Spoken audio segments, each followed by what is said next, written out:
ام المومنین حضرت عائشہ صدیقہ رضی اللہ تعالی عنہا سے مروی ہے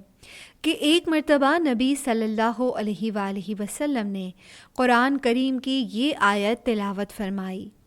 اللہ وہی ہے جس نے آپ پر کتاب نازل فرمائی ہے، جس کی بعض آیتیں محکم ہیں، ایسی آیات ہی اس کتاب کی اصل ہیں، اور کچھ آیات متشابہات میں سے بھی ہیں۔ جن لوگوں کے دلوں میں کجی ہوتی ہے وہ تو متشابہات کے پیچھے چل پڑتے ہیں تاکہ فتنہ پھیلائیں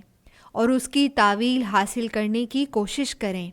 حالانکہ ان کی تاویل اللہ کے علاوہ کوئی نہیں جانتا، اور علمی مضبوطی رکھنے والے لوگ کہتے ہیں کہ ہم اس پر ایمان لے آئے ہیں۔ یہ سب ہمارے رب کی طرف سے ہے، اور نصیحت تو عقل مند لوگ ہی حاصل کرتے ہیں۔ اور فرمایا کہ جب تم ایسے لوگوں کو دیکھو جو قرآنی آیات میں جھگڑ رہے ہیں تو یہ وہی لوگ ہوں گے جو اللہ کی مراد ہیں، لہٰذا ان سے بچو۔